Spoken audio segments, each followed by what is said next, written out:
Hi friends, public ಲೆಟರ್ಸ್ಗೆ ಸ್ವಾಗತ. ಹಳೆ ಮೈಸೂರು ಭಾಗದಲ್ಲಿ ಕಾಂಗ್ರೆಸ್ ಸಂಘಟನೆಗೆ ಇದೀಗ ಪಾದಯಾತ್ರೆ ಮೂಲಕ ಚೈತನ್ಯ ತುಂಬಲು ಕಾಂಗ್ರೆಸ್ ಹೊರಟಿದೆ. ಕಾಂಗ್ರೆಸ್ ನೇತಾರರಾದಂತಹ ವಿಪಕ್ಷ ನಾಯಕ ಹಾಗೂ ಮಾಜಿ ಮುಖ್ಯಮಂತ್ರಿ ಸಿದ್ದರಾಮಯ್ಯನವರು ಹಳೆ ಮೈಸೂರು ಭಾಗದಲ್ಲಿ ಮೇಕೆದಾಟು ಯೋಜನೆ ಪಾದಯಾತ್ರೆ ಹಮ್ಮಿಕೊಳ್ಳುವ ಮೂಲಕ ರಾಜಕೀಯ ಶಕ್ತಿ ಮತ್ತು ಕಾಂಗ್ರೆಸ್ ಪುನಶ್ಚೇತನ ಹಾಗೂ ನಾಡಿನಾದ್ಯಂತ ಮೇಕೆದಾಟು ಯೋಜನೆ ಕುರಿತು ಆಗಬಹುದಾದಂಥ ಯೋಜನೆಗಳ ಕುರಿತು ರಾಜ್ಯ ಸರ್ಕಾರ ಮತ್ತು ಕೇಂದ್ರ ಸರ್ಕಾರಗಳ ವಿರುದ್ಧ ಪಾದಯಾತ್ರೆ ಹಮ್ಮಿಕೊಳ್ಳುವ ಮೂಲಕ ಕೇಂದ್ರ ಮತ್ತು ರಾಜ್ಯ ಸರ್ಕಾರಗಳ ಮೇಲೆ ಒತ್ತಡ ತರಲು ಯೋಚಿಸುತ್ತಿದ್ದಾರೆ. ಇದರ ಅಂಗವಾಗಿ ಮೈಸೂರಿನಲ್ಲಿ ಈಗ ಪ್ರತಿಭಟನೆಯ ಕಾವು ದಿನೇ ದಿನೇ ಹೆಚ್ಚಾಗುತ್ತಿದೆ. ಬನ್ನಿ, ಅವರು ಏನು ಹೇಳಿದ್ದಾರೆ ಯೋಜನೆ ಕುರಿತು. ಸರ್ಕಾರ ಏನು ಹೇಳ್ತದೆ, ಕೋವಿಡ್ ಕೇಸಸ್ ಜಾಸ್ತಿ ಆಗ್ತಾ ಇದೆ, ನಾವು ಇಷ್ಟೊಂದು ಜನನ ಕರ್ಕೊಂಡು ಹೋಗೋದು, ಇದ್ರ ಬಗ್ಗೆ ನಾವು ಪಿಕ್ಚರ್ಸ್ ಪಾಸ್ ಮಾಡ್ತೀವಿ, 7ನೇ ತಾರೀಕು ಕ್ರೂಷಿಯಲ್ ಮೀಟಿಂಗ್ ಇದೆ ಅಂತ. Do you foresee that there is a conspiracy to derail this ಪಾದಯಾತ್ರೆ? ಅಫ್ಕೋರ್ಸ್ ಅದು ಸಾಧ್ಯತೆ ಇದೆ. ನೀವು ಹೇಳ್ತಕ್ಕಂಥದ್ದು ಕೂಡ ಈ ಕೋವಿಡ್ ನೆಪ ಹೇಳ್ಕೊಂಡು ಅದನ್ನ ತಡೆಗಟ್ಟಲಿಕ್ಕೆ ಪ್ರಯತ್ನ ಮಾಡಬಹುದು. ಬಟ್ ನಾವು ಕೂಡ ಎಲ್ಲ ಮುನ್ನೆಚ್ಚರಿಕಾ ಕ್ರಮಗಳನ್ನು ಕೂಡ ವಹಿಸ್ಕೊಂಡೇ ಮಾಡ್ತೀವಿ. ಈಗ ಇವೆಲ್ಲ ಕೇಂದ್ರದ ಮಂತ್ರಿಗಳಾದ್ರಲ್ಲ, ವೈಲೇಷನ್ ಮಾಡಿದ್ರೆ ಇವರು ಇಲ್ಲಿವರೆಗೆ UP ಎಲೆಕ್ಷನ್ ಇದೆಯಲ್ಲ, ಈಗ ನರೇಂದ್ರ ಮೋದಿ ಅವರು, ಅಮಿತ್ ಶಾ ಇವರೆಲ್ಲ ಸಭೆಗಳು ಮಾಡ್ತಾ ಇದ್ದಾರಲ್ಲ, ಸಾವಿರಾರು ಸಭೆಗಳು. ಅಲ್ಲೆಲ್ಲ ಎಲ್ಲ ಮಾಸ್ಕ್ ಹಾಕೊಂಡು ಡಿಸ್ಟೆನ್ಸ್ ಮೇಂಟೈನ್ ಮಾಡ್ಕೊಂಡು ಸ್ಯಾನಿಟೈಸ್ ಮಾಡ್ಕೊಂಡಿದ್ದಾರ. Mister Narendra Modi himself is ವಿಲೇಟಿಂಗ್.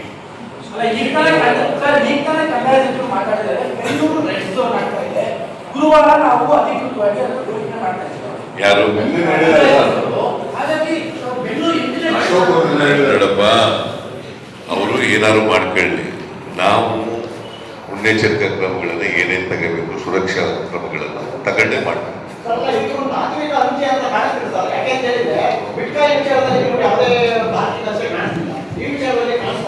ನೋಡಪ್ಪ, ನಾನು 40% ಕಮಿಷನ್ ಮತ್ತೆ ಬಿಟ್ಕಾಯಿನ್ ಅಡ್ಜರ್ಮೆಂಟ್ ಮೋಷನ್ ಮೂವ್ ಮಾಡಿದ್ದೆ ಅಸೆಂಬ್ಲಿನಲ್ಲಿ ಚರ್ಚೆ ಮಾಡೋಕ್ಕೆ.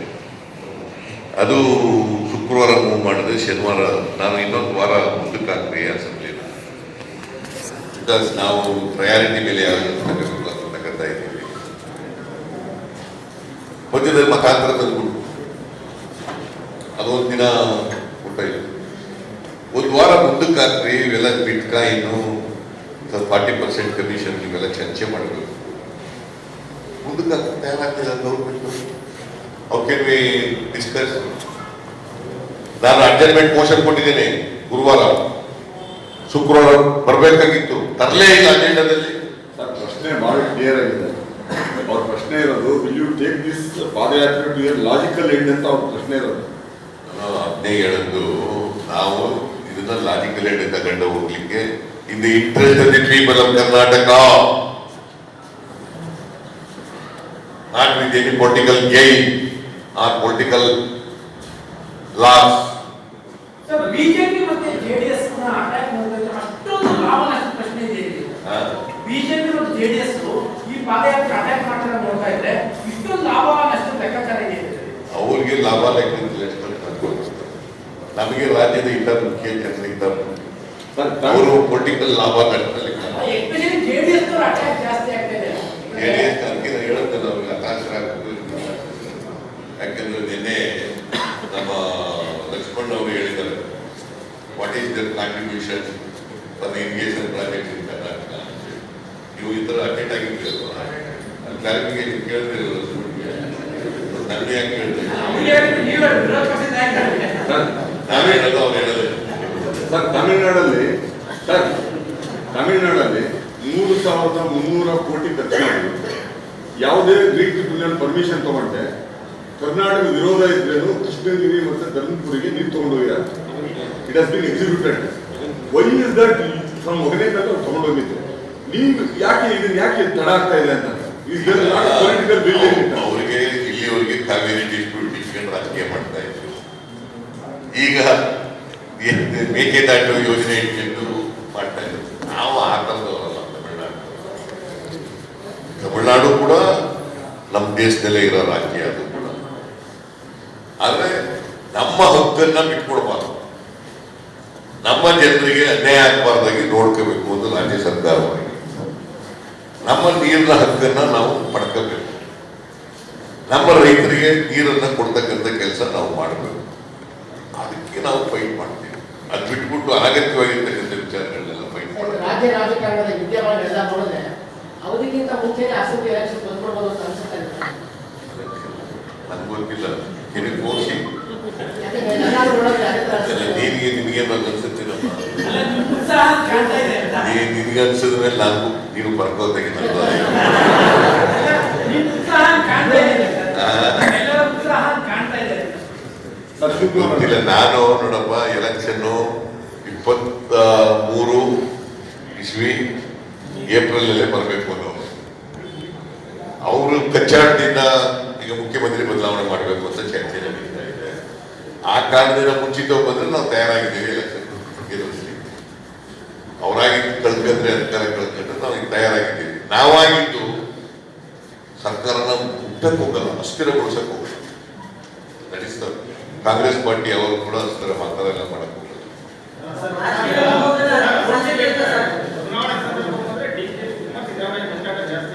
ಯಾರು ಹೇಳಿದ್ರು ನಿಮ್ಗೆ ಕಾಣಿಸುತ್ತಾ? ಕಾಣಿಸುತ್ತಿದ್ರಿ. ಸುಮ್ಮನೆ ಬಿಜೆಪಿ ಅವರು JDS ನವರು ಈ ಆಗಲಿರೋದಕ್ಕೆ ಮೊಸರು ಕಲ್ಲು ಹುಡುಕಿದ್ರು ಅಂತ ಗೊತ್ತಾ ಇದ್ದಾರೆ. ನಾವೇನಾಗಿತ್ತು ಚೆನ್ನಾಗಿ ಏನು ಇಲ್ಲ. No difference between me and DK Shivakumar. We are going together. Our intention is to dislodge this corrupt government and to bring back Congress party into power. That is our intention.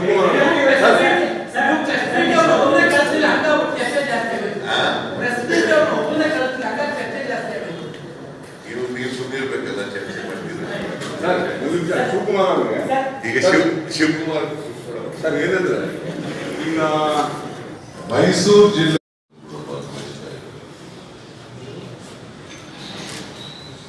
ಈಗಾಗಲೇ ಅನೇಕ ಜಿಲ್ಲೆಗಳಿಗೆ ನಮ್ಮ ಅಧ್ಯಕ್ಷರು ಕೂಡ ಹೋಗಿ ಬಂದಿದ್ದಾರೆ. ನಮಗೆ ಅಸೆಂಬ್ಲಿ ಮೇಕೆದಾಟು ಯೋಜನೆ ಅದು ಹೊಸ ಯೋಜನೆ, ಬಹಳ ಹಳೆಯದೇ ಯೋಜನೆ. KRS ಇದೆ, Kaveri KRS dam, Hemavathi dam, Harangi dam, 4 ಡ್ಯಾಮ್ಗಳಿದೆ. ಕೆಪಾಸಿಟಿ ಇರ್ತಕ್ಕಂಥದ್ದು 115 TMC ಆಫ್ ವಾಟರ್. ಅದಕ್ಕಿಂತ ಜಾಸ್ತಿ ನಾವು ಹಿಡಿದಿರ್ತಕ್ಕಾಗಲ್ಲ, ಅಷ್ಟೇ ಕೆಪಾಸಿಟಿ ಇರೋದು. ಫಾರ್ಮುಲಾ ಅಂತ ಕರೀತಾರೆ, ಕನ್ನಡದಲ್ಲಿ ಸಂಕಷ್ಟದ ಸೂತ್ರ ಅಂತ ಕರೀತಾರೆ. ಅದ್ರ ಪ್ರಕಾರ ಮಾಡ್ಕೋಬೇಕು. ಅದು ಕಾವೇರಿ ಅಥಾರಿಟಿ ಇದೆ, ಅದು ಅವರು ತೀರ್ಮಾನ, 2 ರಾಜ್ಯಗಳವರು ಕೂತ್ಕೊಂಡು ತೀರ್ಮಾನ, ಅದು ತಟಪಾಠ, ಅದು ಪ್ರಶ್ನೆನೇ ಇಲ್ಲ. ಈಗ ಮೇಕೆದಾಟು ಯೋಜನೆಗೆ ಯಾವುದೇ ತಮಿಳುನಾಡಿಗೆ ಯಾವುದೇ ರೀತಿಯಾದಂತ ಹಕ್ಕು ಇಲ್ಲ, ತಡೆಯಕ್ಕೆ ಹಕ್ಕಿಲ್ಲ, ಕಾನೂನು ರೀತಿ ಇಲ್ಲ, ನ್ಯಾಚುರಲ್ ಜಸ್ಟಿಸು ಕೂಡ ಇಲ್ಲ. ಸುಮ್ಮನೆ ಕ್ಯಾರೆ ತೆಗಿತಾ ಇದ್ದಾರೆ. ನೋಡಿ, ಈ ಬಿಜೆಪಿಯವರು ಸಾಧ್ಯವಳು ಮೊನ್ನೆ ಮಾತಾಡ್ತಾ ಹೇಳಿದ್ದಾರೆ, ಯಾಕೆ ಕಾಂಗ್ರೆಸ್ ಕಾಲದಲ್ಲಿ ಡಿಲೇ ಆಯಿತು, ಅದಕ್ಕೆ ದಾಖಲಾತಿ ಇದೆ ನನ್ನ ಹತ್ರ, ಅದನ್ನು ನಾನು ಸ್ಫೋಟ ಮಾಡ್ತೀನಿ. ಏನಾದ್ರು ಇದ್ರೆ ಈಗಲೇ ಮಾಡಿದ್ರು, ಇನ್ನೊಂದು ದಿನ ಮಾಡ್ತೀನಿ, ಅವತ್ತೇ ಮಾಡ್ಬೋದಾಗಿತ್ತಲ್ಲ, ಮೊನ್ನೆನೆ. ಆಮೇಲೆ ಮಾಡ್ತೀನಿ. ಇವ್ರದ್ದು ಹೇಗೆ ಸಮರ್ಥನೆ ಹೇಗಿರ್ಬೇಕು ಅಂತ ರಾಜ್ಯದ ಹಿತದೃಷ್ಟಿಯಿಂದ ಇರಬೇಕು. ಕರ್ನಾಟಕ ಸರ್ಕಾರ ಇವ್ರು 2.5 ವರ್ಷ ಆಗಿದೆ ಅಂತ ಅನ್ಕೊಂಡು ಅವ್ರು ಹೇಳ್ಬೇಕಾಗಿರೋದು ಬಿಗೆ ವಾಟರ್ ರಿಸೋರ್ಸಸ್ ಮಿನಿಸ್ಟರ್ 7 ವರ್ಷದಲ್ಲಿ ಏನಾಗಿದೆ, ಈ ನಮ್ಮ ಟ್ರಿಪ್ ಇದರಿಂದ ಮೇಕೆದಾಟು ಯೋಜನೆ ಯಾಕೆ ವಿಳಂಬ ಆಗಿದೆ 7.5 ವರ್ಷ, ಇವ್ರು ಕಾಲದಲ್ಲಿ ಯಾಕೆ ವಿಳಂಬ ಆಗಿದೆ ಮತ್ತೆ ಅದಕ್ಕೆ ಕಾರಣ ಹೇಳಬೇಕು ಹೊರತು ಅದಕ್ಕೆ ಏನೇನೋ ಕಾರಣ ಹೇಳೋದು. ನಾನು ಕೇಳ್ತೀನಿ ಇವರಿಗೆ, ಅಣ್ಣಾಮಲೈ ಯಾವ ಪಕ್ಷದ ಅಧ್ಯಕ್ಷ ತಮಿಳುನಾಡಿನಲ್ಲಿ? ಬಿಜೆಪಿ ಪಕ್ಷದ ಅಧ್ಯಕ್ಷ. ಸಿಟಿ ರವಿ ಯಾವ ಪಕ್ಷದ ಅಧ್ಯಕ್ಷರು? ಅವೆಲ್ಲ ಜನರಲ್ ಸೆಕ್ರೆಟರಿ. ಇನ್ಚಾರ್ಜ್ ಎಲ್ಲಿಗೆ ಇವರು?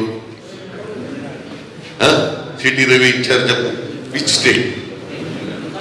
ತಮಿಳುನಾಡು. ಇವರಿಬ್ಬರು ಸೇರ್ಕೊಂಡು ತಮಿಳುನಾಡಿನಲ್ಲಿ ಅಣ್ಣಾಮಲೈ ಕೂತಿದ್ದಲ್ಲ, ಕಾವ್ಯ ಮೇಕೆದಾಟು ಯೋಜನೆ ಜಾರಿ ಮಾಡಬಾರ್ದು ಅಂತ ಕೂತಿದ್ರಲ್ಲ, ಯಾರ ಚಿತಾವಣೆ ಮೇಲೆ ಕೂತಿದ್ದದು ಇವರು?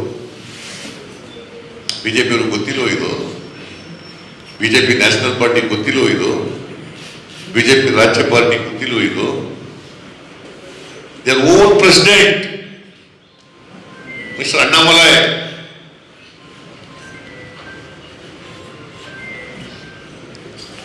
ಅವ್ರು ಏನ್ ಹೇಳ್ತಾರೆ? ಸಿಟಿ ರವಿ ನೀವು ನೋಡಿದ್ದೀರ ಅವರ ಪುತ್ರ? ನಾವು ಹಂಚಿಗಟ್ಟು ಮಾಡಬೇಕು ಅಂತ ಹೇಳಿದ. ಏನು ಹಂಚಿಗೆ ಹಾಕ್ಬಿಟ್ಟದಲ್ಲಪ್ಪ ಟ್ರಿಬ್ಯುನಲ್ ಅಲ್ಲಿ, ಸುಪ್ರೀಂ ಕೋರ್ಟ್ ಅಲ್ಲಿ ಹಂಚಿಗೆ ಹಾಕ್ಬಿಟ್ಟದಲ್ಲ, ಇನ್ನೇನು ಹಂಚಿಗೆ ಮಾಡೋದು? ಅದ್ರ ಅರ್ಥ ರಾಜಕಾರಣಕ್ಕೋಸ್ಕರ ತಮಿಳುನಾಡಿನವ್ರನ್ನ ಎತ್ಕಟ್ಟಿರವ್ರೆ ಇವರು ಬಿಜೆಪಿ ಅವರು. ಅಣ್ಣಾಮಲೈ ಎತ್ಕಟ್ಟಿರವ್ರೆ ಇವರು. ಅಲ್ಲಿ ರಾಜಕೀಯ ಇವರ ಶಕ್ತಿ ಬೆಳೆಸ್ಕೊಳ್ಳೋಕ್ಕೋಸ್ಕರವಾಗಿ ತಮಿಳುನಾಡಿನಲ್ಲಿ ಇದನ್ನ ಮಾಡಿರೋರೆ ಬಿಜೆಪಿ ಅವರಲ್ವಾ? ಮತ್ತೆ ನೀವು green tribunal there is no stay, supreme court ನಲ್ಲಿ ದೇರ್ ಇಸ್ ನೋ ಸ್ಟೇ.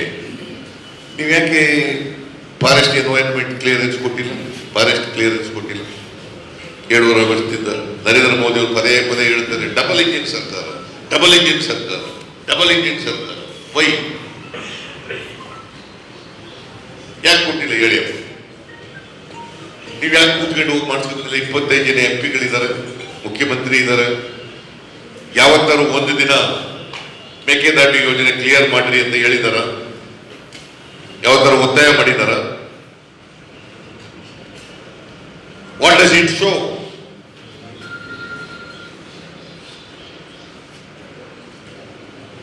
ಇವರು ತಮಿಳುನಾಡಿನವರಿಗೆ ಬೆಂಬಲ ಕೊಡ್ತಾ ಇದ್ದಾರೆ ಅಂತ ನನಗನ್ಸುತ್ತೆ. ತಮಿಳುನಾಡಿನವರ ಎತ್ಕಡ್ತಾ ಇದ್ದಾರೆ ಅಂತ. ಸೊ ಅದನ್ನು ಮುಚ್ಕೊಳ್ಳೋಕ್ಕೋಸ್ಕರ ಸಿದ್ದರಾಮಯ್ಯನವ್ರ ಕಾಲದಲ್ಲಿ ಏನು ಮಾಡಲಿಲ್ಲ, ಸಮ್ಮಿಶ್ರ ಸರ್ಕಾರದ ಕಾಲದಲ್ಲಿ ಏನು ಮಾಡಲಿಲ್ಲ. ಈಗ 2.5 ವರ್ಷದಿಂದ ಏನಾದರೂ ಒಂದು ಇಲ್ಲಿ ನಮ್ಮ ಅಥಾರಿಟಿ ಮುಂದೆ 15 ಮೀಟಿಂಗ್ಗಳಾಗಿದೆ. 15 ಮೀಟಿಂಗ್ಗಳು. ಪ್ರತಿ ಸಾರಿನೂ ಸಬ್ಜೆಕ್ಟ್ ಬಂದಿತ್ತು ಇದು ಮೇಕೆದಾಟು. ಡೆಫರ್ ಮಾಡಿದ್ದಾರೆ, ಪ್ರತಿ ಸಾರಿನೂ ಡೆಫರ್ ಮಾಡಿದ್ದಾರೆ. ವೈ? ನಿಮ್ ಕೈ ಹಿಡ್ಕೊಂಡಿರೋರು ಯಾರು? ಡಬಲ್ ಇಂಜಿನ್ ಸರ್ಕಾರಕ್ಕೆ ಕ್ಲಿಯರೆನ್ಸ್ ಕೊಡಕ್ಕೆ. ನೀವು ಅದನ್ನ ಕ್ಲಿಯರೆನ್ಸ್ ಮಾಡಿಸ್ಕೊಬರಕ್ಕೆ ನಿಮಗೆ ಕೈ ಹಿಡ್ಕೊಂಡಿರೋರು ಯಾರು? ಸೊ ಇವರು ಬಿಜೆಪಿ ಅವರಿಂದ ವಿಳಂಬ ಆಗಿದೆ. ಮತ್ತೆ ಇದು ಕುಡಿಯ ನೀರಿನ project.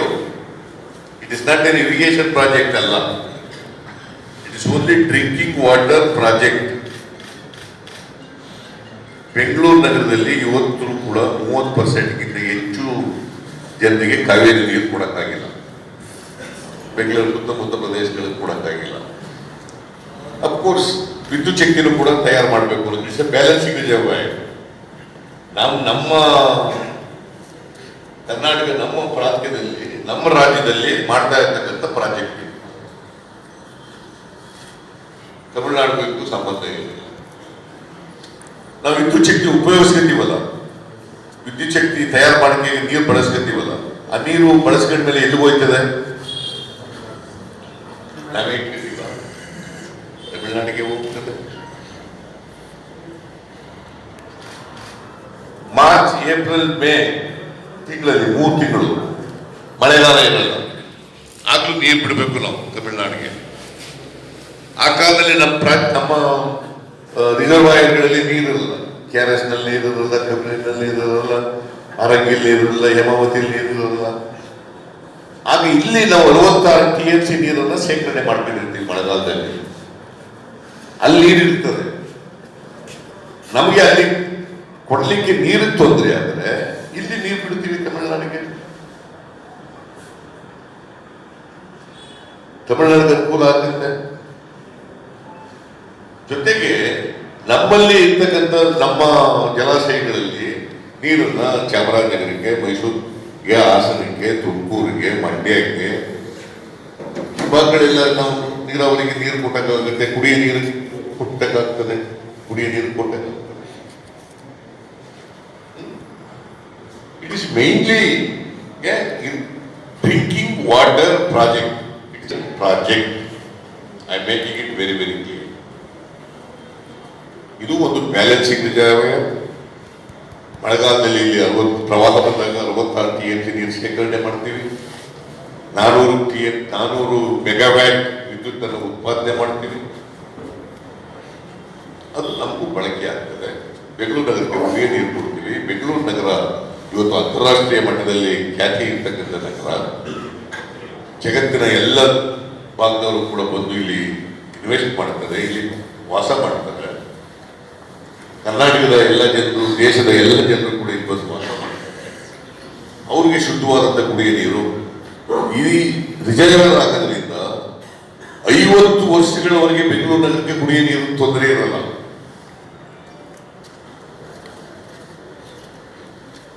For the next 50 years, there will be no problem, drinking water problem to Bangalore city and its neighboring parts. ಸುಮಾರು 2.5 ಕೋಟಿ ಜನರಿಗೆ ಅನುಕೂಲ ಆಗ್ತದೆ.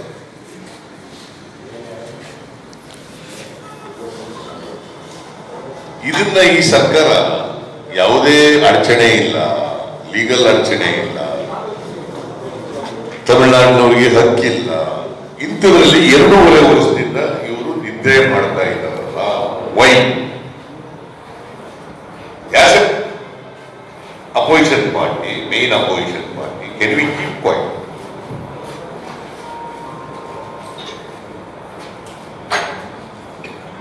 Is there any truth in their defense?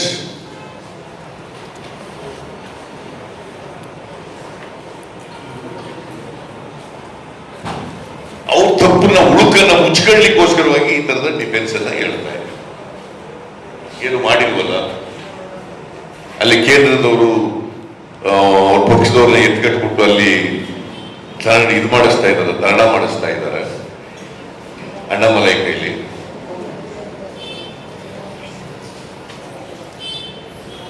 ಅದಕ್ಕೆ ನಾವು ಯೋಚನೆ ಮಾಡಿ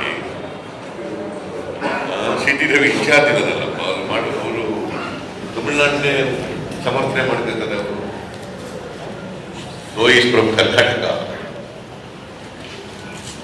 and is a national general secretary of Bharatiya Janata Party, in charge of Tamil Nadu.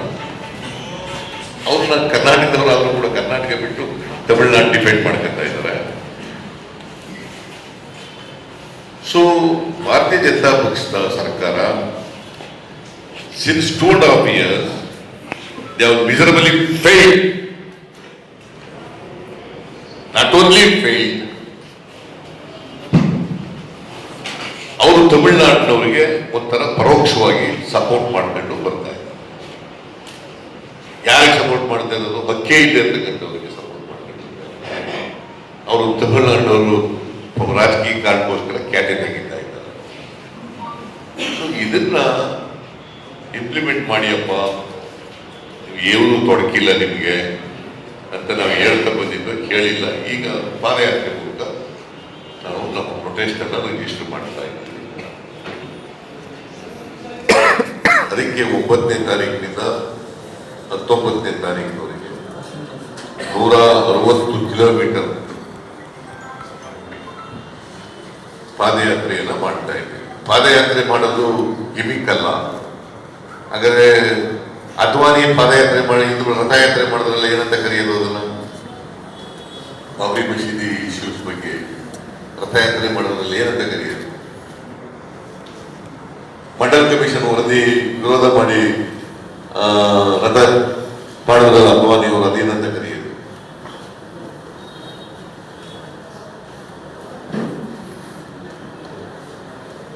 ಈ ಭಾರತೀಯ ಜನತಾ ಪಕ್ಷದವರಿಗೆ ಏನಾದರೂ ಜನರ ಹಿತದೃಷ್ಟಿ ಇರಬೇಕಲ್ಲ.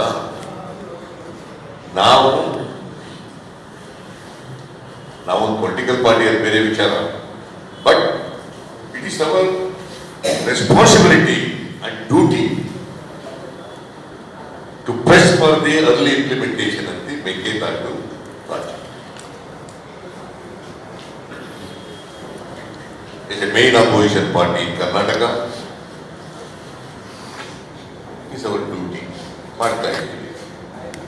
ಅದಕ್ಕೆ ನಮ್ಮ ಅಧ್ಯಕ್ಷರು ಎಲ್ಲರನ್ನೂ ಬರ್ರಿ ಅಂತ ಹೇಳಿದ್ದಾರೆ. ನಾವು ಕೂಡ ಕರೆದಿದ್ದೀವಿ. ಯಾರಾದ್ರೂ ಬರ್ಬೋದು. ಯಾಕಂತಂದ್ರೆ ಎಲ್ಲ ಸಂಘ ಸಂಸ್ಥೆಗಳು, ಎಲ್ಲ ಸಂಘಟನೆಗಳು, ರಾಜಕೀಯ ಪಕ್ಷಗಳು ಕೂಡ ಬರ್ಬೋದು. You know objection, because in the interest of the state we are doing this. ಕೆಲವರು ಕೇಳಿದ್ರು ನಮಗೆ, ನೀವು ಇಲ್ಲೂ ದಕ್ಷಿಣ ಭಾರತದಲ್ಲಿ ದಕ್ಷಿಣ ಕರ್ನಾಟಕದಲ್ಲಿ ಮಾಡ್ತಾ ಇದ್ದೀರಾ, ಉತ್ತರ ಕರ್ನಾಟಕದಲ್ಲಿ ಅಲ್ಲೂ ಮಾಡ್ತೀವಿ. ಈಗ ಕಾರಜೋಳು ಒಂದು ಯಾವಾಗಲೂ ಹೇಳ್ತಾ ಇರ್ತಾರೆ, ಅಸೆಂಬ್ಲಿನಲ್ಲಿ ಹೇಳಿದ್ರು, ನಾನು ದಾಖಲಾತಿ ತೋರಿಸಿದೆ. ಸಿದ್ದರಾಮಯ್ಯನವರು ಪರಮೇಶ್ವರ್ ಅವರು ಅಧ್ಯಕ್ಷರಾಗಿದ್ದಾಗ ಆಗ ಕಾಂಗ್ರೆಸ್ ಪಕ್ಷ ಹೊಸಪೇಟೆಯಿಂದ ಸಂಗಮದವರಿಗೆ ಕಾಂಗ್ರೆಸ್ ನಡಿಗೆ ಕೃಷ್ಣ ಕಡೆಗೆ ಅಂತ ಪಾದಯಾತ್ರೆ ಮಾಡಿದ್ರು. ಆಗ ಇವರು ಎಂಥದ್ದು ತೂಕ ಇಳಿಸ್ಕೊಳ್ಳೋಕ್ಕೋಸ್ಕರ ಮಾಡಿದ್ರು, ಏನು ಮಾಡಲಿಲ್ಲ. ನಾನು ಅವತ್ತು ಸಂಗಮದಲ್ಲಿ ನಾನು ಭಾಷಣ ಮಾಡುವಾಗ ಬಹಳ ಸ್ಪಷ್ಟವಾಗಿ ಹೇಳಿದ್ದೀನಿ, ಅವತ್ತು ನನಗಿದ್ದಂಥ ಮಾಹಿತಿ. ಯಾಕಂತಂದ್ರೆ 3ನೇ ಹಂತದ ಅಪ್ಪರ್ ಕೃಷ್ಣ ಯೋಜನೆ ಮುಗಿಸ್ಬೇಕಾದ್ರೆ 17,702 ಕೋಟಿ ಬೇಕಾಗಿತ್ತು. 17,702 ಕೋಟಿ ಬೇಕಾಗಿತ್ತು. ಅವತ್ತು ಮೊಮ್ಮಾಯಿ ಮಗ 2008-9 ಅದನ್ನ 17,702. ನಾನು ಅಂದಾಜ ಮೇಲೆ ಒಂದು 50,000 ಕೋಟಿಗೆ ಎಲ್ಲ ನಮ್ಮ ಪ್ರಾಜೆಕ್ಟ್ ಕಾವೇರಿ ಬೇಸಿನ್ನಲ್ಲಿ, ಕೃಷ್ಣ ಬೇಸಿನ್ನಲ್ಲಿ ಇರ್ತಕ್ಕಂಥ ಪ್ರಾಜೆಕ್ಟ್ಗಳೆಲ್ಲ ಮುಗಿತವೆ. ನಾವು ಇನ್ಫಾರ್ಮೇಶನ್ ಆಧಾರದ ಮೇಲೆ ವರ್ಷದಲ್ಲಿ, ನಮ್ಮ 5 ವರ್ಷದ ಅವಧಿನಲ್ಲಿ 50,000 ಕೋಟಿ ರೂಪಾಯಿಗಳನ್ನು ಖರ್ಚು ಮಾಡಿ,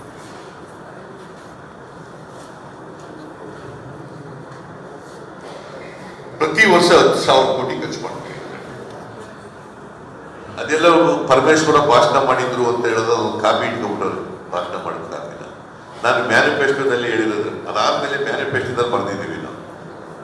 ಕಾವೇರಿ ಕೊಳ್ಳ ಮತ್ತೆ ಕೃಷ್ಣ ಕೊಳ್ಳದಲ್ಲಿರ್ತಕ್ಕಂಥ ಯೋಜನೆಗಳನ್ನು ಮುಗಿಸ್ಲಿಕ್ಕೆ ವರ್ಷಕ್ಕೆ 10,000 ಕೋಟಿ ಖರ್ಚು ಮಾಡ್ತೀವಿ. 5 ವರ್ಷಗಳಲ್ಲಿ 50,000 ಕೋಟಿ. ನಾವು 5 ವರ್ಷಗಳಲ್ಲಿ 52,000 ಕೋಟಿ ರೂಪಾಯಿನ ಬಿಡುಗಡೆ ಮಾಡಿ ಸುಮಾರು 50,000 ಕೋಟಿ ರೂಪಾಯಿಗಳನ್ನು ಖರ್ಚು ಮಾಡಿದ್ದೀವಿ. ನುಡಿದಂತೆ ನಡೆದಿದ್ದೀವಿ. ರಾಜಕಾರಣಕ್ಕೋಸ್ಕರ ಮಾಡಿದಲ್ಲ, ನುಡಿದಂತೆ ನಡೆದಿದ್ದೀವಿ.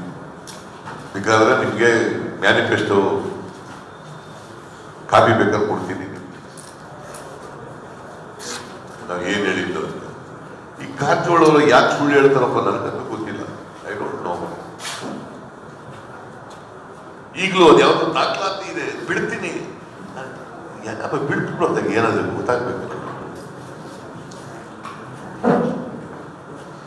See, we are sincerely tried our level best to implement Mekedatu project. It is a drinking water project. So we are honest in our attempt. So, ಇದರ ಬಗ್ಗೆ